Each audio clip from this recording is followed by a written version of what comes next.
Goeiedag en baie welkom by hierdie formasiereis.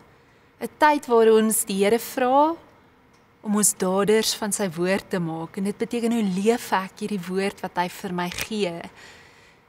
En die woord waarmee ons hierdie week reis is uit Micha 6. Ons lees saam. Hy het jou bekend gemaak, o mens, wat goed is. En wat vra die Here van jou anders as om reg te doen, liefde te bewys en nederig saam met jou God te wandel? Micha sluit sy 3-ledige oproep af met iets baie onverwags. Wandel nederig saam met jou God. Nou as ek aan groot profete dink, sal ek verwag het dat hy sê, wandel dapper of wandel sterk. Maar hy sê nederig. En ek dink dis omdat die Here weet, dis juis ons broosheid wat ons oopmaak vir sy krag. Nederigheid is nie om sleg van jouself te dink nie. Dis om reg van jouself te dink. Dis om eerlik te erken, ek is nie die redder nie. Ek's nie die bedelaar wat vir 'n ander bedelaar wys waar brood is. En ons wêreld waardeer mag, status en selfvertroue. Ons hou van mense wat sê ek het dit onder beheer. Maar die pad saam met die Here vra iets anders. Afhanklikheid. En 'n hart wat sê, Here, ek het U nodig. Die gevaar is dat ons wag. Ons dink, ek moet eers reg wees, eers moet my binnekant in orde kom en alles rondom my in my lewe moet reg wees, dan kan ek begin dien. Maar nederigheid sê, jy kan nou al begin. Jy hoef nie volmaak of perfek te wees nie. Stap net oor die straat. Doen een daad van liefde of geregtigheid, al is jy so stikkend. Want later wanneer jy terugkyk, gaan jy besef, dit was nie uit my eie krag nie. Dit was die Here wat in my gewerk het.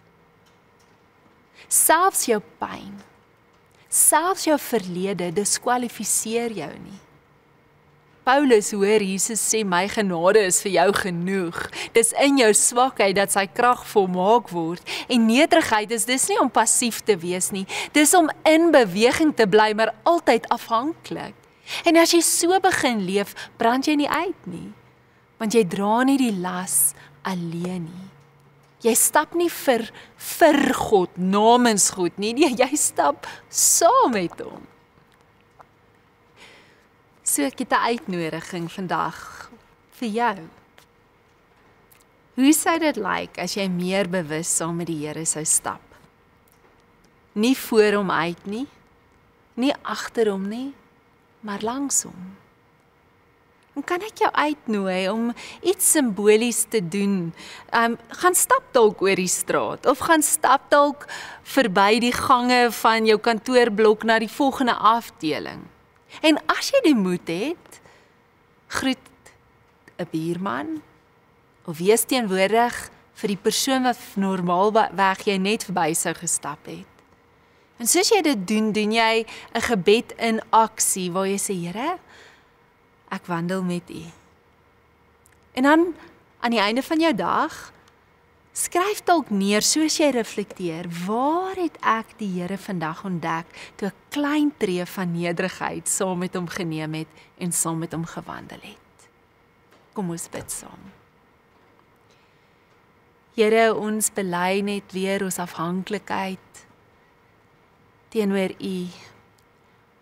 Ons is niks, en ons kan nie lief hê of reg doen, sonder U krag en U lewe in ons nie. En ons besef, net soos die geringstes, is ons U so nodig. En nederig kom vra ons U om vir ons die moed, die krag, die wysheid, die insig te gee, om met U te wandel, om ons vertroue op U te rig, sodat ons kan doen en leef op 'n manier wat goed is, vir U goed is en reg is. In Jesus naam. Amen.